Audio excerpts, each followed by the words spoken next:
Hey Ram fam, it's time for Ramzone. Now to our host. Hi guys, welcome to this week's episode of Ramzone. I'm your host, Katie Scholl, and today we have Coach Jeff Girsch with us today. How are you doing today, Coach? I'm doing great. Thanks for having me. Of course. So to kind of start off today, I'd like to get to know you a little bit better. So what originally made you fall in love with football? You know, my dad was a football coach in high school, and I was just always around the game.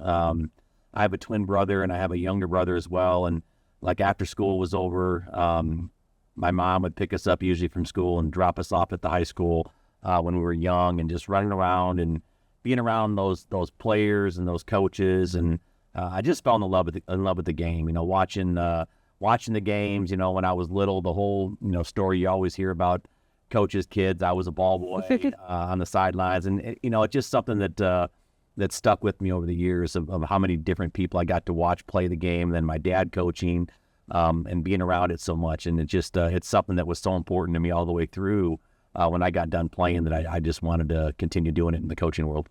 So you knew that you always wanted to be a coach? I really did. I just love the game so much, and watching, whether it's watching on the sidelines or watching on TV, the scheme behind it, but even more so now with the players, the relationships you get to build and get to have with coaches and players and fans and all that kind of thing. So I always knew that I would probably end up doing it. That makes sense. I feel like a lot of coaches do know that when they started, that's what I'm going to do. So who do you think might be your dad, but who do you think is kind of one of your biggest influences as a coach? Well, I would definitely say my dad. I've been so fortunate to work with unbelievable coaches and then play for unbelievable coaches as well throughout my career. But number one would be my dad, Tom Girsch. He coached for 32 years at the same high school. He never left. Was at one place his whole career in coaching, and that's something that's kind of stuck with me. I've only been to two places, and that's kind of like a unicorn in the college world and coaching and football especially. So he was probably he was the number one reason to get into it. I just watched how he had great relationships with his players. He was definitely a player's coach where they were comfortable around him and that. But other people too. I played for a guy named Mike Woodley, and Coach Woodley was somebody that was very special to me and helped me in the coaching world. And when I played at St. Ambrose University back in the day, and so playing for him, and then getting opportunities to coach with certain people. Todd Sturdy is another person at St. Ambrose back in the day that I got to coach for, and a true mentor to me in football. So I've been so blessed over my years, and there's several more. I'll name those three, but just so blessed to being around unbelievable coaches, and you learn so much from them, and kind of develop your style of coaching by stealing a little bit from everybody, and the good stuff, and putting it to your own. So it's been fun, and just had some great mentors. Has there been specific piece of advice that you kind of still bring with you today? Yeah, our kids our players now will laugh with this question, because I say it to them all the time.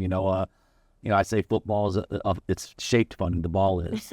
Sometimes that thing's going to bounce your way, and sometimes it's going to bounce away from you. And that was somebody that said that. Rick Hendricks was my head football coach when I played in high school, and he would always say that, and that made sense to me. But it's more than just the game of football. It's like in life too. I mean, that part of things are going to go your way sometimes. You're going to go away from you sometimes. You got to rebound and overcome things. So that's something that I take away, from coaches. But always, the positives of looking for positives even in defeat, and finding ways to improve, and looking to get better each and every week. And those are things that have been instilled with me by those people I mentioned, and several others.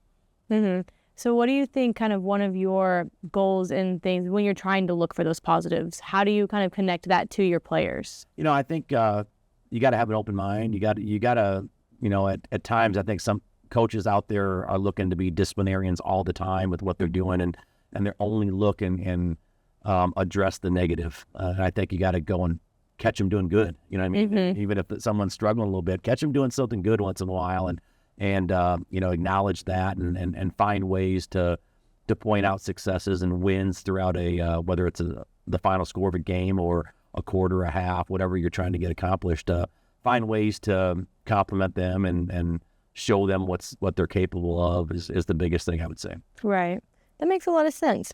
So do you have any preseason or game week routines that just have never changed over all these years? I'm trying to think of specifics. I know my wife and I, for a long time, I always listened to one song before a game. It was Don Williams, Lord, I Hope This Day is Good. And so my wife will still play that on game days on Saturday. But that was something that I did for a long time with it and that. But to me, like the game day rituals of being around our guys, we always have a meal, whether we're home or away on the road. We have a meal together before the game, and just getting the opportunity to spend time with them and get ready for that game is something that would probably be the biggest ritual.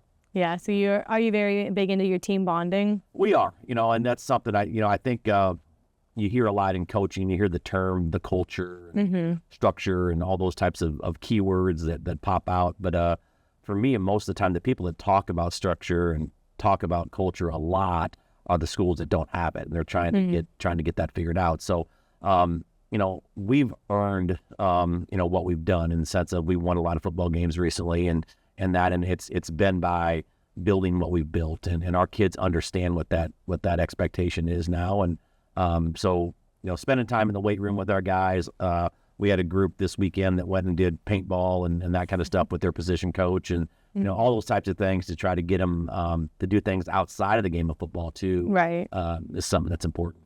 So how would you describe ASU's culture? I know it's probably one you've been asked a million times. But... Well, we talk about it all the time. We wear it on our wrists, with wristbands about win the day and pull the rope. Those are two things that we use. And when I became head football coach in the 2019 season, those are two things I brought with me. And win the day is an approach. It's a goal-setting approach of, be great every day at what you're supposed to be doing, whether it's in the weight room, in the classroom, in the community, your relationships, your family, attack each and every day because it's a decision you get to wake up with and do. And so we talk about goal-oriented little things that lead to the long-term goals of graduating, winning championships, those type of things, and then life-term goals of being a great dad, a good husband, a good father, all those types of things we want our guys to do and learning from it. So, winning the day is the approach that we take. And then we also say pull the rope.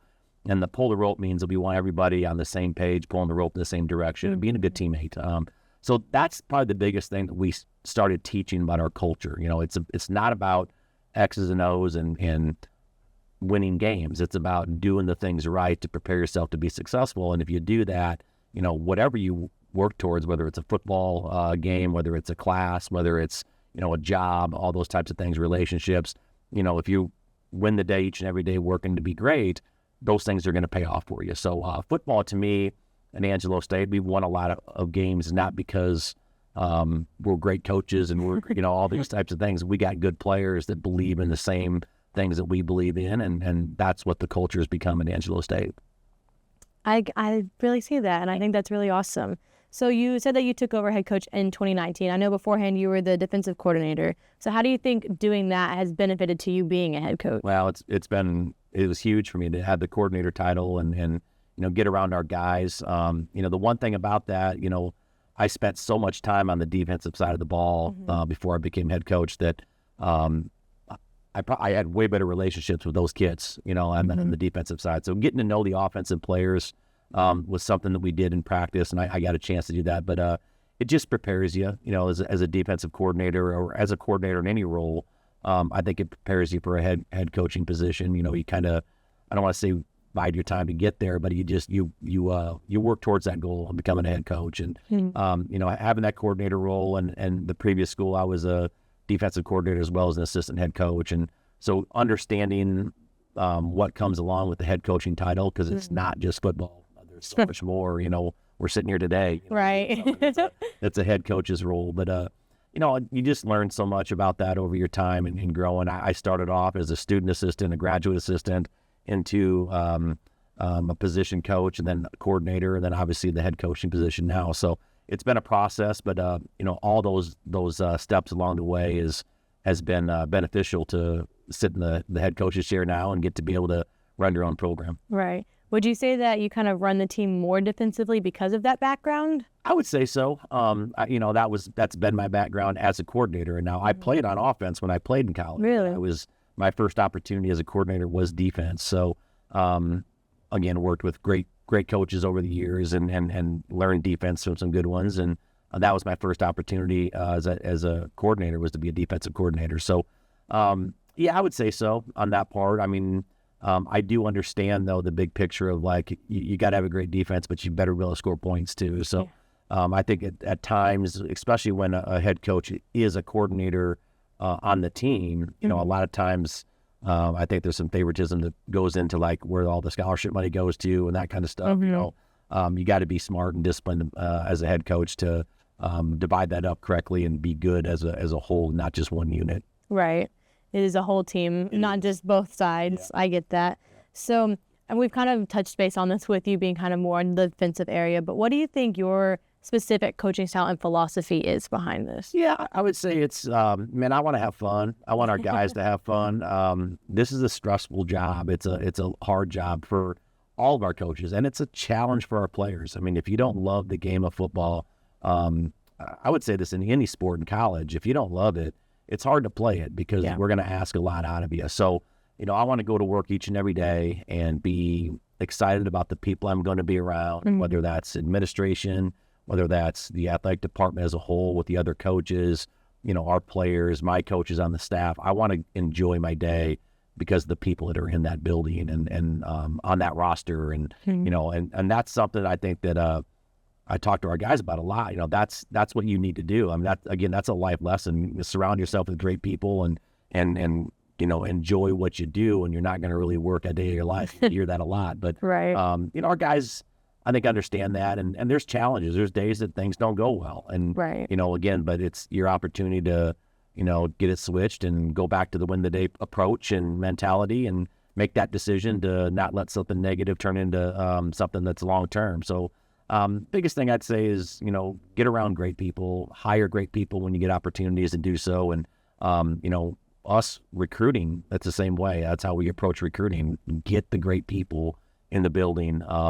You know, they got to be good football players, but they got to be good people. And that's something I think that that helps out and makes your days a little bit easier when you're with great people. And so kind of basing off of that, I had a question for that. So what do you look for when you're looking for recruiting? Obviously, you know, you want the great football player. You want the guy who can do what you need him to. But what do you specifically look for otherwise? Yeah, we talk about it a lot as a staff when we go out and recruit. And, you know, we just signed a class, you know, last week. It was our signing day. And at the end of this semester, we'll be on the road looking for 2027 kids, you know, out of high school. So the three biggest things I tell recruits when I talk to them, you know, the three things are going to tell me the most about you. Number one is going to be your coach's recommendation. I mean, a coach has got to say to me, hey, Jeff, this guy's a good person. You know, I want to know he's a good teammate. I want to know that he's a leader in the locker room. He makes sure guys are doing things the right way. It's got to be that first. The character of a person and a good recommendation from a coach is always a must. The transcript of their academic endeavors through high school, we want to make sure we're bringing in somebody that's serious about getting a degree and want to work towards that, because that's the most important thing they're going to do here. And then the third thing is the football side of it. You know, we want to make sure that, you know, obviously watching their film, if we're recruiting them at Angelo State and we get an idea of those first two things, make a, you know, we say, hey, this kid's a pretty good football player on film. We see that. That's when we start checking, hey, what's the grades like? You know, what are the character references like, and all those types of things. So we joke about it all the time. We don't joke about it. We talk about it all the time with our guys. You know, we want players that are going to make you look really good on Saturday on the football field, but make you look really good on Saturday night too. You know, we don't want guys making poor decisions and doing things like that. And so that's kind of how we look forward to you know, to bring in the right guys. And nobody's perfect in that recruiting world. You're going to have guys that struggle, whether it's academics or, you know, making some poor decisions here and there. But you want to limit that and hopefully give it as a learning experience and move on from there. Right. So I saw you talked about y'all signing day, and y'all had 22 new recruits. Yeah. That's very exciting. It is. So what do you look forward most about kind of this upcoming season with these guys? Yeah. So we're definitely a development program, which means we bring these kids in. We don't recruit a ton out of the transfer portal. You know, we want to grab the high school kids in the state of Texas and start coaching them guys and getting them, you know, caught up to where they're playing for us. And it's usually a process. You know, I tell those guys right away, if you're looking to go to a university and walk in the door and think you're the best player to play as a true freshman, it's going to be a struggle. And I say, if there's any coaches out there telling you, hey, you're going to come here and start as a true freshman, let me know those schools and we'll get them on the schedule, because if they got a bunch of true freshmen playing in college, they're not going to be a great football team right away. So, we want to get those guys in here and start developing them and start teaching how we do things at Angelo State. All those kids have been coached well. They've been in the state of Texas. Those guys, most of them are year-round football for what they're doing. So they've been coached well, but we'll tweak some things and do some things, and whether it's terminology or skills that techniques that we use, getting them here and start building that relationship with those kids and getting those players around our current players. Right. That's something that's huge too. Our current players on the roster, they're big for us in recruiting. We do player panels with their the recruits and their families and stuff. So, just getting them here and have them start learning the win the day, pull the rope approach and get around our players is something that, and our coaches is something that we look forward to. Will you tell us a little bit more about that player panel? Yeah. So when we do official visits, we invite over 10 to 12 of our players. And quite frankly, we just send a text out and said, hey, we need 10 guys to come over. So we don't even know who's coming on that part, which I think is cool, because sometimes you got to hand pick, right? And which guys you want. But they're going to present to basically sit there and talk to the families that are here on the official visits. And they'll sit in the room. We as coaches step out of the room and we allow them to have some time with our players and, kind of figure out, what it's all about at Angelo State. And they ask great questions, and our kids are honest in their response. And, we don't coach them up to answer anything, because half the time we don't know who's coming. But that I think that's important, that they, these parents and these kids that are looking at Angelo State's the right fit, they get to talk to guys who are living right now what they were looking for. So that's a player panel that we use. And again, our guys do an awesome job with it. I know that because every time I go back in to end it and move on to the next segment, the parents say that, like, your kids are awesome. They do a great job. So that's something that we brought with us that I thought was good in recruiting. And, if there's things that some of those questions are, what don't you like? And our kids are honest about that too. So it's good and bad for everybody and on things, but hopefully the good outweighs the bad. Right. So this semester or this season, we have 22 new recruits. Is that about average? How many do you normally try to recruit each year? Yeah, I would say it's probably just a little below average on it, but that's kind of how we're probably 22 to 33, 34 kids new. We did bring in 5 transfers at the semester as well. So, big picture, we're close to 28, 29 guys, right now. So that's a good number for us. And it all depends on how many kids you graduate, how many kids, if you lose kids within, whether it's the transfer portal or whatever it is nowadays, if you're losing them, what's available scholarship-wise to bring players in. So we're happy with the number. It's a good mix of what we're looking for, and we'll continue to put great classes together. When you can do that out of high school and get 22 to 25 guys each and every class, you feel really good about. By the time they're sophomores, juniors, and seniors, you got a pretty good football team. So we'll keep stacking those classes back to back and hopefully get it rolling. So I know that you said you kind of look a lot of Texas-wise. Is that where y'all mainly stay recruiting, is Texas, unless somebody's just crazy in another state? Yeah, it is. We used to recruit Florida a little bit out of it. A couple schools that we knew did it and had some success. But at the end of the day, the kids in Texas, first off, budget-wise, right, traveling to Florida and bringing kids in on recruiting visits and stuff like that, it's cheaper to do that in Texas. But there are just so many kids here in the state of Texas right now, and the way the transfer portal's working out of high schools, there's so many high school kids available because they're not going to the Division I's anymore because those schools aren't recruiting high school kids very much. So a lot of those schools are recruiting out of the transfer portal. So we're so lucky to be located in the state of Texas, and we get to find the right fit for our guys and probably the biggest market for high school football. So there, we have one California high school kid who has worked out great for us, and then a lot of our transfers are from different parts of the country, not all from Texas and transfer world. They say everything's bigger and better in Texas, right? There's no doubt. There's no doubt. Hopefully you know that moving here from Iowa. Hopefully you learn that. Yeah, I've learned over my time. Well, good. So now that we're kind of in this off season, you have some of these new guys coming in. What do you look for and plan for during off season? Well, we'll have spring practice coming up in about a month and a half from now. So biggest thing that we're doing, we're in the weight room every single morning with them. We lift 4 days a week. Our guys are working hard in there. We run basically 90 kids through the weight room by the time 9 o'clock sits. 9 a.m. we're done. Our guys, so 6 a.m. and a 7:30 group that comes in, and we're done by 9. So just doing that and getting them caught up in the weight room. Coach Brady Connor, our strength conditioning, head of strength conditioning coach, he's awesome. He does a great job with our guys. But I make sure our staff are in there with him too to kind of help. And again, it's another opportunity for us to be around our players. So, right. We take advantage of that because we don't see them as much as we do in season.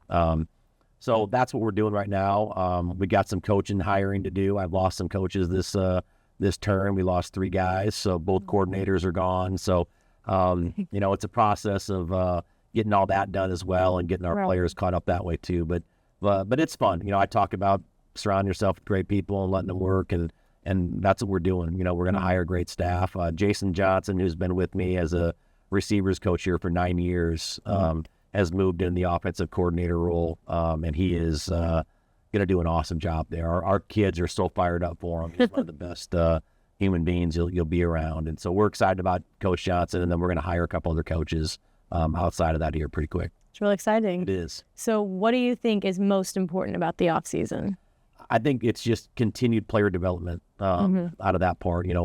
Spring practice coming up at the end of March and the start of April is going to be so valuable to all of our younger players. Those kids that maybe redshirted this past year, didn't play, but have a lot of reps built in. Now they get to get evaluated a second time in 1 year. So I think just preparation right now to get to that spring practice time is so important for our guys to continue learning.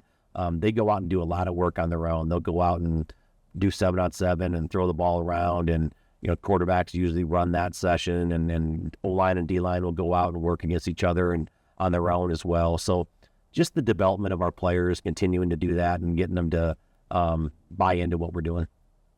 So I've seen that you've spoken at different ASU leadership, different events that we've kind of had on campus. So how do you try to put that leadership into your players as well? Yeah, we want to develop leaders. We want to develop guys that are comfortable and within their own skin to go out and again, down the road, be great employees, employers, all those types of things. So, getting them involved in leadership roles, encouraging them to speak out, both good and bad. If they see negative, to hold each other accountable, do all those types of things. We try to instill that in our guys, nonstop with that. That's something that we preach to them. I mean, the best football teams, and I'll say any sport, in my opinion, the best teams out there are player-led. They're ones that they handle the issues that are going on, whether that's in the locker room, expectations where a coach doesn't have to, continually have to discipline somebody, or, the same one to create excitement within the program at practice,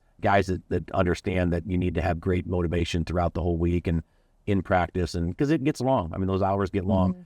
Finding players that can do that and instill that leadership in them, that's something that, we take very serious, and we want our guys to get bought in. There's a approach we call the 10-80-10, which is the top 10% of your players are the guys that go above and beyond of everything that they do, and that 80% are the guys that do what's expected of them out of it.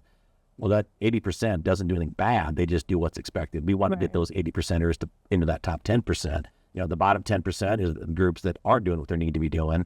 And that's where we're not going to spend a lot of time with those guys right away. We're going to make sure that they're going to understand, hey, do what's expected to get to that 80. And then we challenge those guys in that top 10% to go and every single day find somebody in that 80% group and get them into that top 10%. They show them the way and tell them to take that next step and be the leader they want to be. So that's something we got from Urban Meyer, who was coaching at Ohio State for a long time, the 10-80-10 approach, and trying to get as many of those kids that were in that 80 percentile into that 10.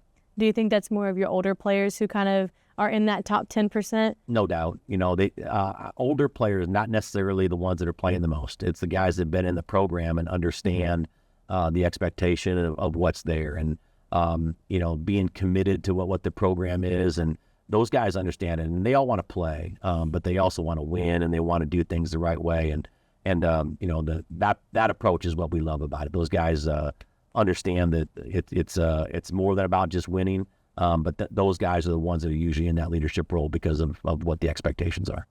So I know that we're not necessarily in season, but what do you think your team does specifically that doesn't always show up on the stats, like the stat sheet? We get involved, in a lot of different things. We've this is time of year we're going to step up more in the community service things that we do, getting out and giving back to the community a little bit, and that's something I think is important. Again, that's used in recruiting. I tell them if you don't want to get involved in community service, this is probably not a great place for you because we're going to do that. And our athletic department as a whole does a great job of finding different causes to get involved with, whether it's the soup kitchens or food banks or different things like that. We've had a program for a while, and hopefully it gets started back up again through the school district. But we did Rams Read, where our kids would go over and meet with kids that elementary in that age and read with them and do different things like that. So just making sure they understand it's not just about football. We want them to get out of here. Again, going home back to their communities to be productive members in their communities. And so just different things in the off season. In season, it's harder to do all those community services because we're playing games and the practice times and stuff. But, you got to find time to give back. And the community has given so much to us. They show up, they support our athletics, our football team, and we got to give back to them too. Yeah, and the Ram Jams always have a lot of people there, all excited. I hear that. I don't get to go, but I do hear that. Well, I'll let you know. It is. People like seeing them. So with the kind of community service, is there like a specific event that you remember that your boys just talked about a lot that they really enjoyed doing? Yeah, there was another, and again, this one's gone away too, but there was a community service they called Angelo Blitz. We did it for 5 years. I'm hoping, again, these come back. These were programs ran by the city that we would get involved with. But Angelo Blitz, our kids, we would divide up call it 100 kids. We would go out in the community, and one year we painted houses for people that needed help doing that. Oh, awesome. Raked yards and cleaned up, did yard work and stuff. So just different things like that. And all of our players at the time were like, oh, we got to go do this. But then you see the people you're helping, and all of them were so excited by the time we got done. And, just things like that, seeing our guys get involved in meaningful things where right away that doesn't sound awesome to do on a Saturday, but all of a sudden they're seeing what it's benefiting and who it's for. So things like that, and then there's several more that we do that our guys get involved with, and I'm hoping to add to that list too. Yeah. Well, do you have kind of any final thoughts just about the off-season, upcoming season, or just ASU football in general? Well, I think it's a special place. I think the program is in a good spot. We went 6-5 this year. It's our first year we missed the playoffs in a while, and so it's something. I go back to that football being shaped funny, right? Some days it's going to bounce your way, and some days it's going to bounce away from you. Right. But the neat thing about it is our guys are working hard in the weight room.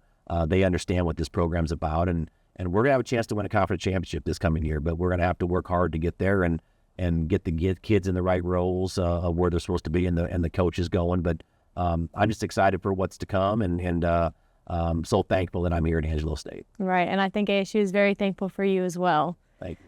Well, thank y'all so much for watching us with Ramzone. It's been a great pleasure, and we'll see you next time.